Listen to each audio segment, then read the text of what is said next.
Hello, everyone. Thank you for joining us on the program. I am Nifemi Oguntoye. Yesterday, we started our series of conversations ahead the much talked about 2023 general election, and the new year began with yet another letter from former President Olusegun Obasanjo. I had the pleasure of speaking with Professor Kayode and also the Labour Party chairman in Lagos. By the way, the Labour Party is so excited about this endorsement. They are now asking other former leaders of the country to also go the way of former President Olusegun Obasanjo. More reactions continue to trail this development. I'd like to take some headlines this morning. The Vanguard newspaper is talking about the reaction of the presidency. Obasanjo tenure represented dark days of democracy. The presidency is maintaining the former president's record is no match for Buhari's developmental achievements. The Punch is reporting anti-Buhari letter, presidency lambasts Obasanjo, says ex-president government corrupt. And if you read Garba Shehu response, it's a full dose of everything that went wrong under the Obasanjo administration. Obasanjo sold $3.2 billion ASCON, other assets for peanuts, removed governors arbitrarily. A lot of talk has also been mentioned as regards the governors that were impeached under the former president's administration. Ex-president deceived Southeast with second Niger bridge. Buhari completed it. OBJ, a hypocrite, plotting third-term interim government through OB. And there's a long list of all of this if you check out the headlines this morning. Now we're looking at what appears to be contrary reaction to this report. The PDP and APC are angry. They do not seem to buy the position of the former president, and exactly what we're talking about this morning. I have the privilege of joining me on the show this morning. I have Dr. Jide Johnson, who is the chief lecturer at the Nigerian Institute of Journalism. Good morning and happy New Year, Dr. Johnson. It's a pleasure to be with you, Nifemi, and good morning to our viewers all over the world. Indeed. We'll also have joining us Kazeem Afegbua, who's former information commissioner in Edo State. Mr. Afegbua joins us virtually. Good morning and thank you for finding time to join us, Mr. Afegbua. And thank you. Happy New Year. Happy New Year to you. All right, so let's begin. Dr. Johnson, very few past leaders in Nigeria have consistently publicly invested themselves in who becomes president. In pre-election years like the former President Obasanjo, he's had something to say since he left office in 1979. Shehu Shagari, the structural adjustment program under General Ibrahim Babangida, he did not support. He at some point mentioned that Chief Abiola wasn't the Messiah that many people thought. And then when he also, some would say that he got some credence internationally by transiting power to a democratically elected government. And we saw him come out from prison after Mavi Abacha's incarceration and become president. And since then, he's had something to say. So it's not a surprise that he's talking again. But the question is whether or not he has paid his dues as an elder statesman and past president, but it seems opinions remain sharply divided as to whether he is a status of standard when it comes to leadership in Nigeria that stands out amongst the rest. There's no doubt that Obasanjo is one of the standard leaders we have in Nigeria. We can't discountenance the fact. It's on record that everyone aspiring for the office of the president has visited him. If he's of no relevance, why are you visiting him? We need to establish that.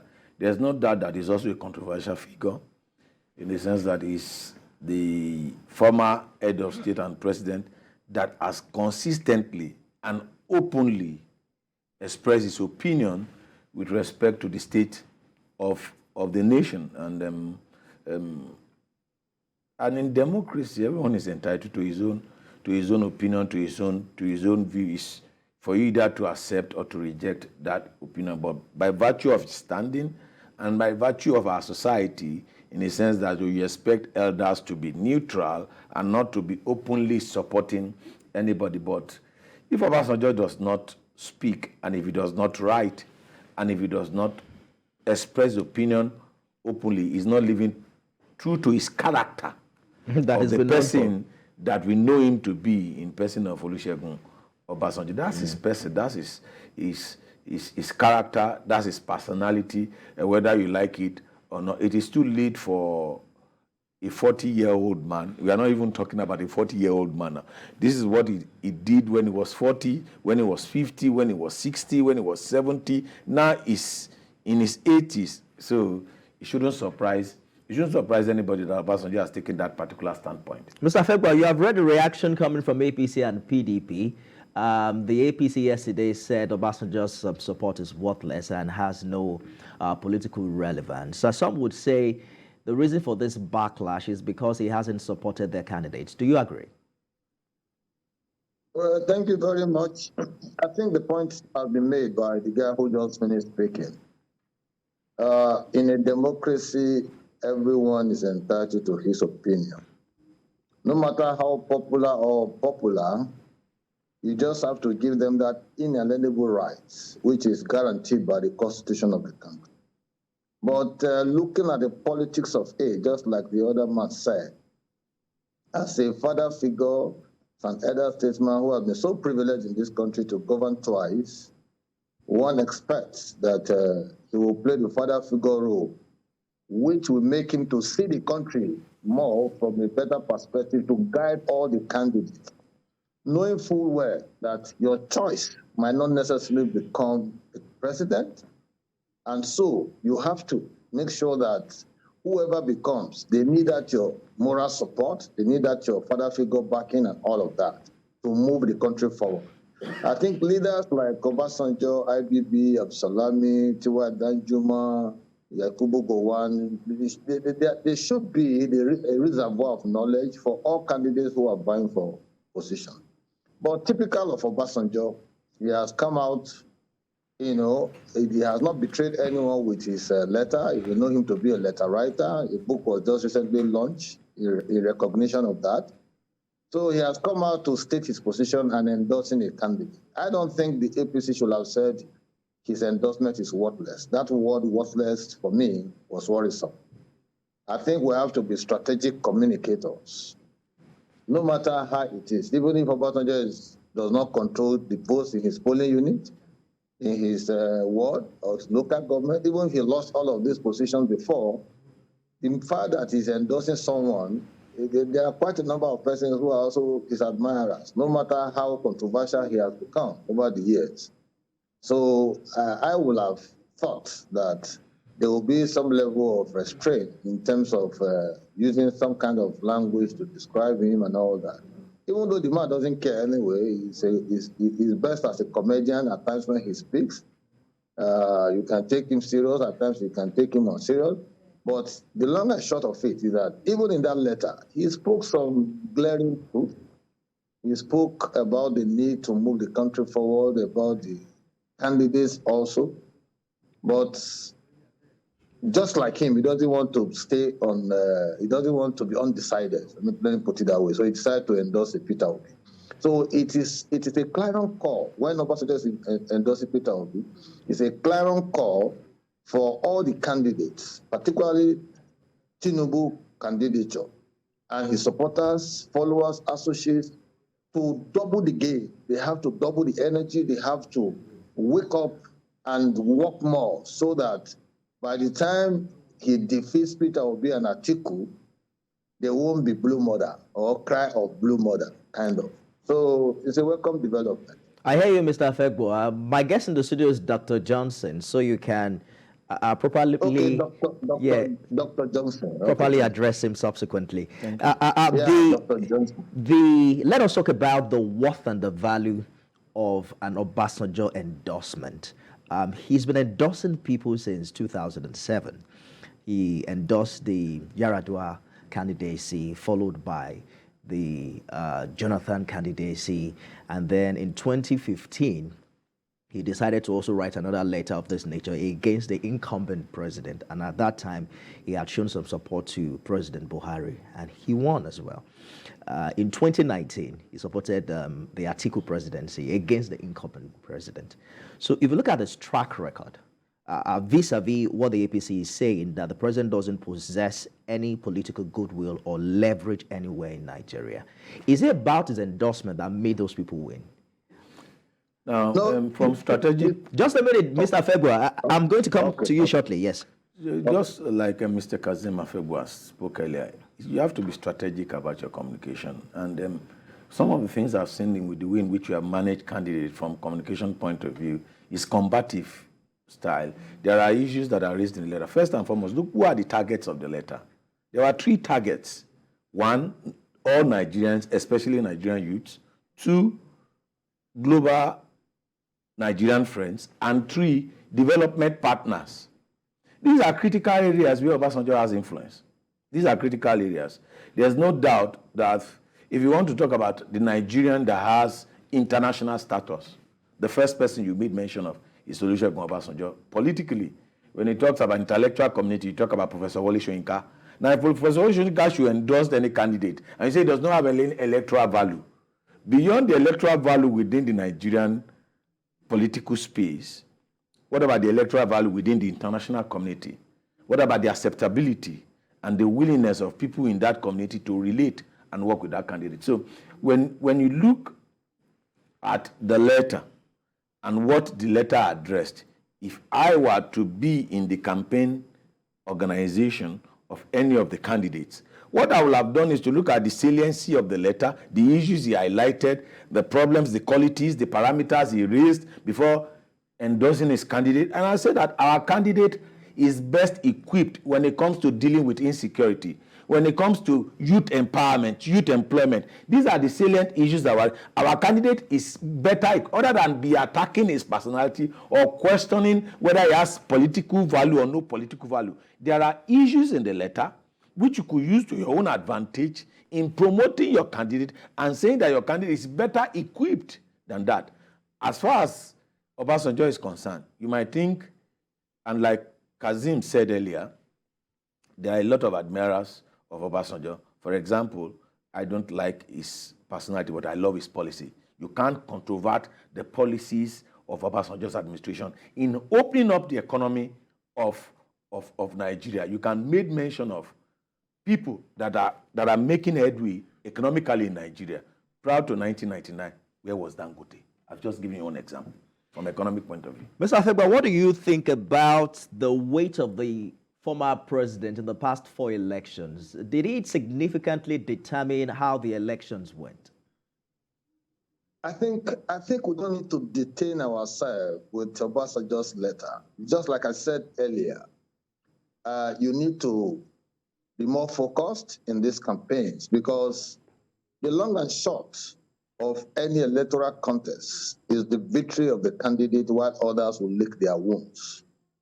In this election, I am yet to be convinced or to see, the parameters you use to measure that Tinubu will not become victorious. Whether there are conspiracies, whether there are subplots, whether there are backdoor orchestrations in whatever way people are spinning all manners of stories, I think the APC and Tinubu have a better chance to win this election. Even the candidate that Obasanjo had endorsed, his spread across the country is still suspect.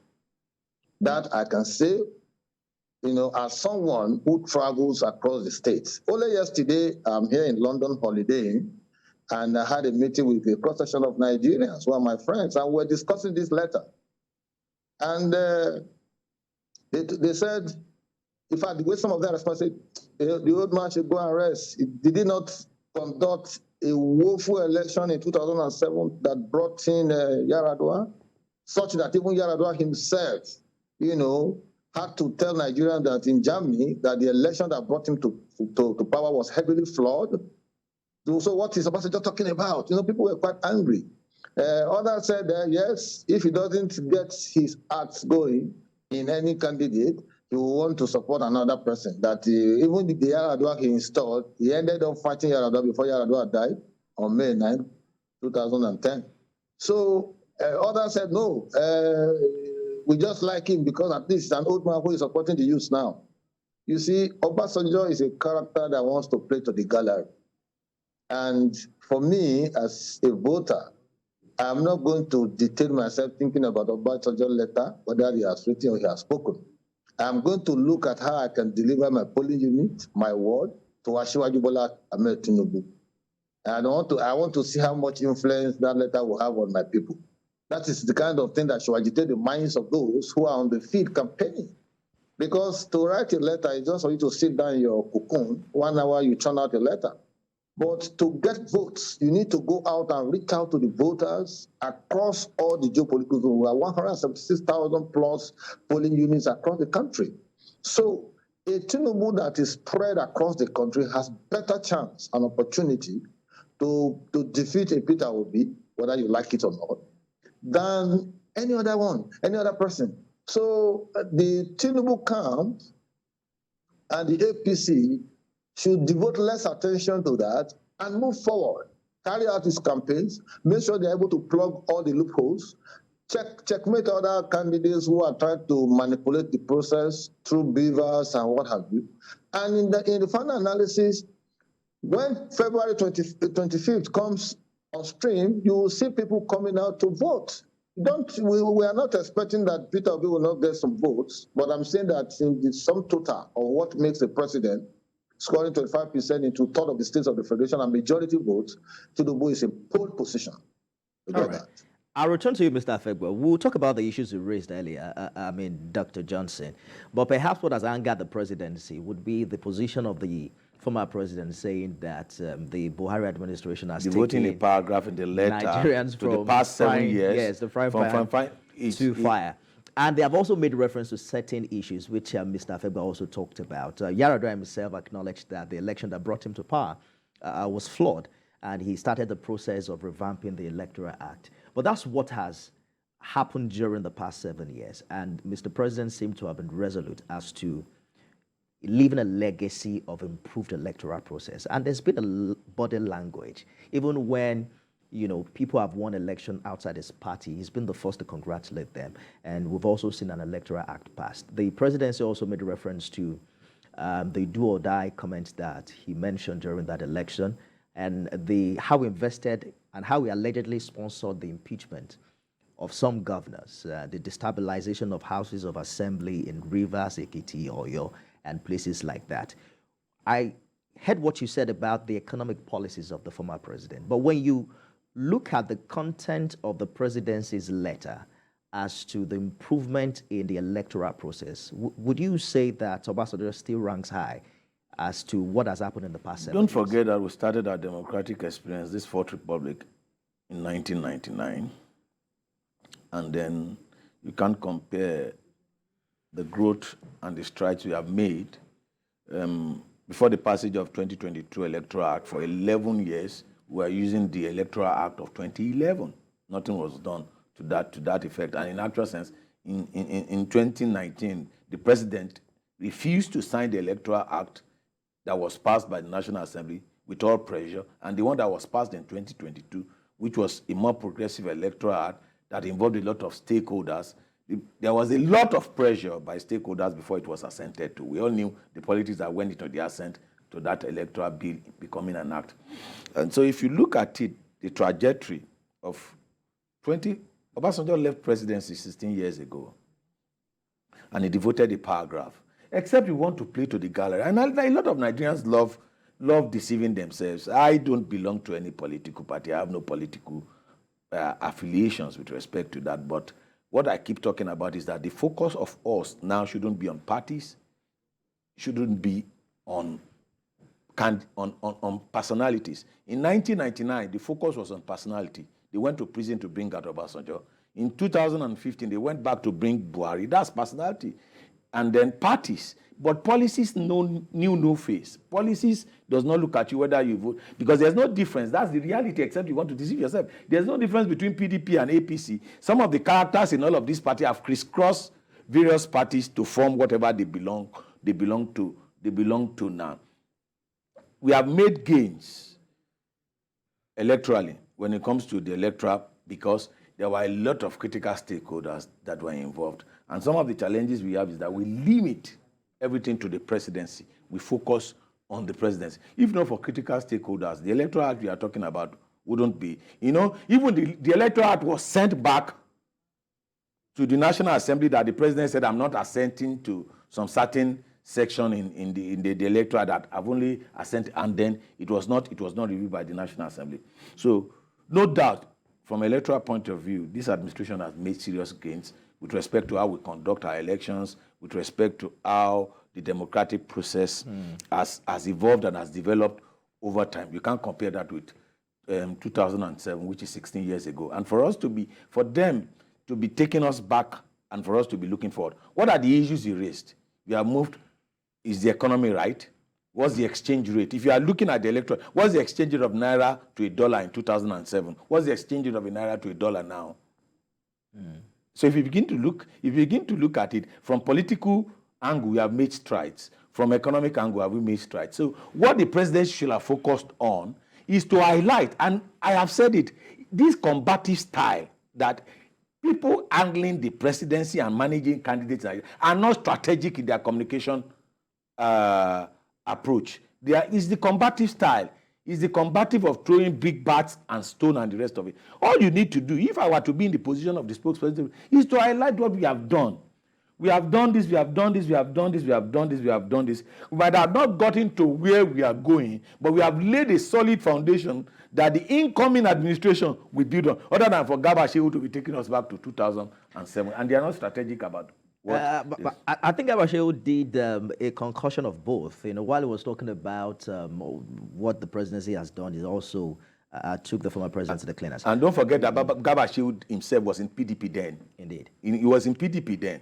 Almost every Nigerian politician has been both sides, except for a very few. He was in PDP then, and he was working with the presidential candidate of the PDP. So, Mr. Afegbua, another angle to consider this letter from is the fact that the former president was addressing Nigerians, especially young Nigerians, and he's called it a challenge for Nigerian youth to rise, saying that the future is in their hands. They have the numbers. It's time to get up, stand up, and make their numbers count. From your observation in the preceding year, how much involvement how much mark do you see those young Nigerians make in this forthcoming election? Well, I want to believe that the youths are gradually getting involved than before. Don't forget that I ran a political party called the National Democratic Party that was predominantly championing the cause of the younger generation of Nigeria as a conscious and deliberate evolutionary process that can midwife a transfer of powers from the older generation to the younger ones. But when we're, on the field, championing all of this, it's the same youths that will come to tell us, ask us names. Who are the big men in your party? So, by the time you mention them, they say, no, all these ones are not big men. We don't want those big names. And when you try to convince them that somebody like you can be a big man, can add to the value, because well, I got it to one vote, they wouldn't want to listen. But I'm happy that with the upsurge of social media, there is a heightened conversation. There is now robust interaction, constructive engagement amongst the youths and all that. And don't forget, all the candidates have the youth population. So those who are supporting APC and who are supporting Tinubu, who has empowered youths, maximally across the country that I know, they will all be competing for attention in the elections. There is a youth following with Peter Obi. There's a youth following for Tinubu. And there are some people who are also following Atiku Abubakar. So whether you like it or not... Mr. Afegbua, the perception has been that the majority of the youth is for a particular candidate. No, that's a wrong perception. How do you measure that? All the rallies I've seen Peter Obi conduct, none of them has come near what Asiwaju has conducted. Let me hold you for a minute, Mr. Afegbua, to take this call. Yes. Reverend Dominic has called in from Alimosho. Good morning, Reverend. Good morning, Femi. Good morning to Dr. in the house. Johnson, yeah, and Mr. Afegbua. Femi, I love your guest in the house. It's our brother, it's our friend. Why do I love him? He is not a politician. When you bring a politician for this kind of matter, of course, you know their character. If Obasanjo has supported or endorsed APC presidential candidates, you know we have praise from that camp. If Obasanjo has supported PDP, we will have praise from that camp. Now it's in Labour, they have praise. I don't put criticizing. But there's somebody we miss here, like Dr. Jide said. The way the presidency answered to Nigerians, we miss. I don't know whether the Minister of Information is still in this party, Dr. Lai Mohammed. Last 4 years, Obasanjo wrote this letter. But if you see how Lai Mohammed answered him, you see a matured answer and a way you should address a statement and address the point he made. But what I'm seeing today is, fighting dogs from presidency, lack of communication. The person wants to answer today, if there's anything like that from APC, it's Lai Mohammed. That means that there is someone there, but I don't know what happened. But what I'm trying to say to Dr. Jide Nigerians, why are we measuring in minor? The question we should ask ourselves today, when a man starts a business, they want to move from good to better to best. If Obasanjo has come in 1999, we see some stripe of good governance or bad governance. Where are we today? Everything we started in 1990 economic-wise has gone to zero. Dollar today is about 800 naira. Fuel now today, I bought fuel just this morning, 270 naira. So where do we measure economic side, like Obasanjo said? We have moved from good economy to bad economy. And when somebody is talking about that, Obasanjo is not a pilot. Obi may not win this election. But look at those points the statement listed in his letter. I remember, Obasanjo is so a stupid man. He has not mentioned a electoral problem here. Electoral election have moved from what it used to be in his old days to a better place today. That is good. Everyone understand that. Obasanjo never mentioned it. He knew that. But look at the economy. Look at the actors in the field. We were saying that if you look at these three actors, this is the person I think that has a better view. That was his thinking. It's one vote. But the way to attack him personally and leave the social in the matter, give me headache. I hear you, Reverend. Today, we have moved from bad. Indeed. Thank you so much for your contribution. Mr. Afegbua, just before we go on the break, I'd like you to react very quickly to what the Reverend was talking about. His focus is on that part of the former president's letter that has kind of assessed the past 7.5 years, saying that Nigeria has moved from frying pan to fire, that the current leadership has given their best, but the best is not enough. I want to pick holes in Dominic's position or assertion that politicians, that is their character. Meanwhile, a Peter Obi that Obasanjo is endorsing is also a politician. So what are we talking about? You see, people must get involved. When you keep condemning politicians, and they keep producing leaders, or leadership, or political parties are producing leadership, then you continue to have the same problem. When the good men are out, they are not getting involved. Then the department takes over. So please, tell him that he should get involved in politics. I'm talking about statistics. I'm one of those strong critics of the APC-led government under Buhari. But I must say that it is wrong for you to use your prognosis in 1999 to 2007 to measure the growth of the country up to this time. Because even Obasanjo in 1999 inherited $80 naira per dollar economy from Abdulsalami Abubakar.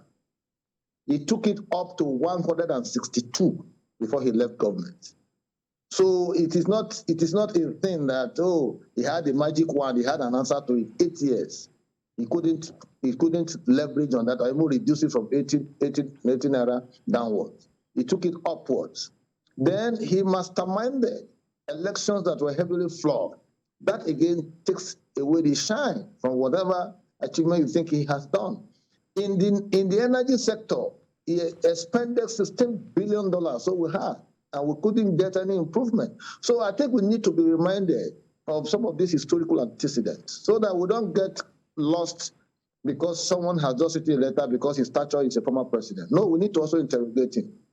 You have forgotten that during Obasanjo, state governors were being impeached in very ridiculous circumstances. Some will be what do you call it? Emergency governance or emergency rule applied in some cases. Just because if he doesn't like your face, he will come heavily against you. Don't forget that even the Tinubu of the APC was in Lagos as governor, and Obasanjo ensured that their statutory allocation guaranteed under the Constitution of Nigeria were withheld for several years. But for a Tinubu who took the case up to Supreme Court level, that state was castrated, if not because he had opportunity to grow the internally generated revenue to a very remarkable extent. He will have been helpless. So why will a president who does not have a knack for due process will now be the moral compass to begin to interrogate us or to give us advice? I may appreciate the fact that he has a right to his opinion, but his opinion cannot be the standard or the moral gauge of the pulse of the nation. That's my point. Mr. Afegbua, please hold that thought. I'm going to take one more call and we'll go on a short break and return with more analysis on this issue. Mr. George has called in from Ikeja. Good morning. Good morning, Nifemi, and good morning to Dr. Johnson and Mr. Afegbua. Thank you, sir. Nifemi, wherever there is an action, there is always a reaction. Former President Obasanjo has cultivated the habit of heating up the politics whenever elections are coming up. If you throw up a dispute, you must expect some reaction because some characters are concerned and anybody wants to naturally defend himself against any attack. He is not the only former president we have had in this country.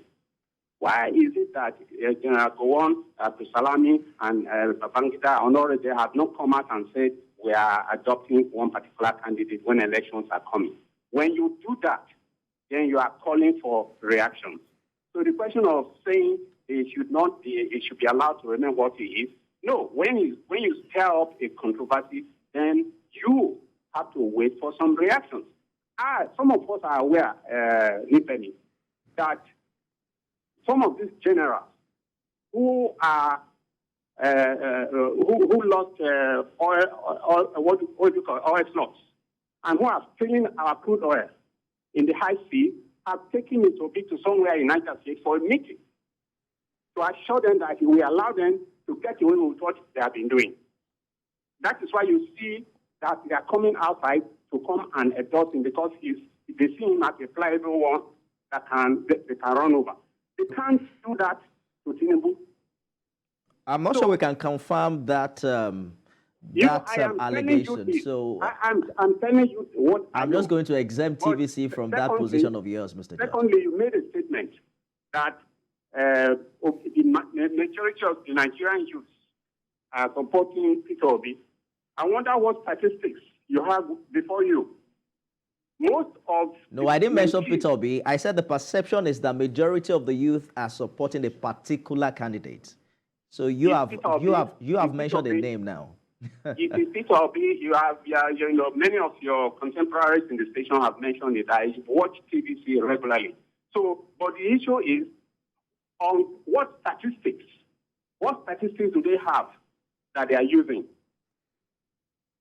It's all right, Mr. George. Please. It's a good place to leave it. The former president has anchored his endorsement of a presidential candidate on some 4 key attributes. We're analyzing reactions trailing former President Olusegun Obasanjo's letter endorsing the Labour Party presidential candidate. Kazeem Afegbua, former Information Commissioner at Edo State, joins us live from London. Dr. Jide Johnson is a chief lecturer with the Nigerian Institute of Journalism. Thank you, gentlemen, for staying the course on the program. Hassan has called in now from Lekki. Let's hear from him. Good morning, Hassan. Good morning. Good morning. Yeah, your guests, good morning to all of you. Good morning. My advice to our former president, with due respect, President Olusegun Obasanjo, please, he should take a humble pie. He should take a humble pie and take a dignifying silence from the political scene. It's a statement. He should not be seen supporting anybody. He he should not be seen supporting anybody at this time of the day. And at this crucial time when election is approaching. Look, we knew him as a president. He came, he did his own part as a former president of Nigeria. He paid debt. He did a lot of things. So he should allow other people to also utilize their own time. He should stop interfering. He should stop intruding into the national matter. He should be a silent person in Nigerian political circle. All right. He should not take himself to be like a I think your point is noted, Mr. Hassan. I doubt if the former president would take your word for it. He will tell you he has the democratic rights to make his opinion known as well. And he has done this for several decades. So let's turn our attention now very quickly, gentlemen, to some of the issues that were raised. The first attribute is what he called track record of ability and performance, followed by vision that is authentic, honest, and realistic, and then character and attributes of a lady and a gentleman who are children of God and obedient to God. And then the fourth one is physical and mental capability with soundness of mind. Now, the former president didn't make much effort to, compare his preferred candidate with other candidates using each of these criteria before drawing conclusion. And I've heard a lot of reactions saying that if you take the first issue, for instance, that Obi's performance in the areas of economic security and infrastructure development is largely an active debate ongoing now as to how well he did as governor compared to the other leading candidates. What are your thoughts about this? Femi, you have even done more for the presidential candidate than the entire campaign team had done for them in terms of highlighting the critical areas, issues raised, and in terms of how to respond to it. You have done it, you have outlined, you have done a bit of strategic communication for them, what they need to do to highlight, to talk about their candidate. The TVC P that you spoke about, and those are the areas. And instead of begging the question and attacking the personality, look, whoever becomes the president cannot stop Obasanjo from entering Aso Rock. It is the cult of leadership. It belongs to that cult. It is just you and I that are talking outside of that court of GCFR. He's a member of the Council of State. So, as a member of the Council of State and as a member of the power court in Nigeria. So, whoever becomes the president cannot stop Obasanjo from assessing, or will not even, the person will even still seek his advice with respect to this. And I think for the very first time, if you read this letter is a bit toned down compared to other letters of Obasanjo. A bit toned down, and he highlighted those issues. So, rather than beg the question, all I've done is, okay, I'm supporting this candidate. Our candidate is far better when it comes to the T element. Our candidate is far better in having a better vision for Nigeria. Our candidate is far better in terms of character, and our candidate is far better in terms of the P element, which physical and mental capability. Physical and mental capability. These are the issues they should address. And on the part of the youth, which he raised in the letter, the second stanza of our national anthem said, "O God of creation, direct our noble cause, guide our leaders right, help our youth the truth to know." Essentially, the targets of this letter were purely Nigerian youths. And Obasanjo has one vote. And he said, I'm voting for Obi. So like Kazeem said, the youth are spread across all the parties. Let this party showcase the youth in their party and let them emphasize all of these elements other than be attacking the personality. As far as Obasanjo is concerned, he enjoys you abusing him. I'm sure the man is laughing, eating pounded yam and drinking palm wine in Abeokuta Ota. Wherever he is. I'm going to hear Mr. Afegbua's position very shortly, but let's hear from Livinus. Oh, I think we lost that call. He had called in from Rivers. I wanted to find out the update from the Rivers State Governor this morning. Mr. Afegbua, what do you make of these key features? Are they exhaustive enough to decide who the next president is? Do you agree with the former president? Well, thank you very much.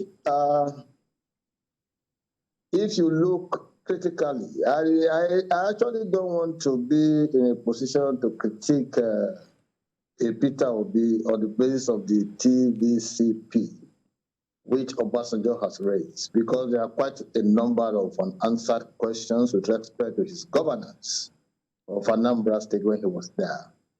But just to make the point that, just like Johnson said, Obasanjo is enjoying the noise out there. Oftentimes when there is some quiet in the polity, you see him throwing punches, just to make sure that they generate some level of attention. And that is what he has succeeded in doing with this letter. But essentially, if you look at the antecedents of a Tinubu, I will be fooling myself if I would think that an Obasanjo will support a Tinubu who fought him head-on politically while he was president and Tinubu was governor to ensure that Lagos remained unbowed. Because at some point, almost all the states of the Southwest were conquered. That is the word of Obasanjo, were conquered by Obasanjo in his second term. And so, only Lagos was standing. And from that Lagos point of view, Tinubu was able to still, build his inroad into other states. That today you have about 5 states of the APC in the Southwest, aside from Oyo State, which is PDP. So, and Obasanjo, given his character and nature, would always not want people to stand to look at him eyeball to eyeball. And I'm telling you from the point of view of my understanding of his political leadership, my understanding of his person, because I have related quite closely with quite a number of persons who worked with him, and we know how he acts. So when you see this kind of scenario, and you are thinking that Obasanjo will support the Tinubu, you'll just be fooling yourself. Because if Tinubu did not stand up to challenge, Obasanjo at that time, Lagos will have gone the way of PDP. Because if you see the manipulation and all of that, in that 2007, it was heavy. And so, that Tinubu is still able to sustain leadership of Lagos under APC, ACN, as it was then, up till now. You must give the guy some level of credit that he is politically savvy and understands what it takes to sustain structure, to build structure and sustain structure. So in terms of track record, he's also got very good showing when you look at his performance, and even his rolling plan for the entire Lagos State in the last 22 to 23 years. So, please hold that thought, Mr. Afegbua. Hold it. Let's hear from Matthew from Lagos. Good morning, Matthew. Good morning, Mr. Femi. Yes, please go ahead. Okay, nice. My name is Martin, as I just said. Based on what you people are discussing, I like the way you bring it up. Like what I said. Please, in front of this, what is happening, you should help us tell our elder statesman, Obasanjo, he should not be doing like this. Everybody will come to him. He should go and learn from Ibrahim Babangida, where Babangida is. Everybody is going to him. He too should know that even if a goat wanted to contest the presidency in this country, the goat will surely come to him. He should not be saying that I endorse this, I endorse that. If a person is there to correct anybody that misbehaves, he's not there to be eating everything up in this country. He's there to correct every abnormality. Whenever they take to presidency, it's always at Abuja doing meeting with them. He can correct everything, not for him to be saying this, to be saying that I support this, I support that. He should be a neutral man. He's another state man. He should be a neutral man, for God's sake. Thank you, Matthew, for your contribution. Mr. Afegbua, you possibly can't tell an octogenarian to shut up. I mean, he has the right to... No, I'm not. You know why they call people octogenarian is because they have gone through the circle and they have acquired wisdom that are uncommon. And that kind of wisdom is expected to help guide the younger generation and those around them and their associates on how to move nations forward. Of course, he had an opportunity to preside over this country. He has his pluses, he has his minuses.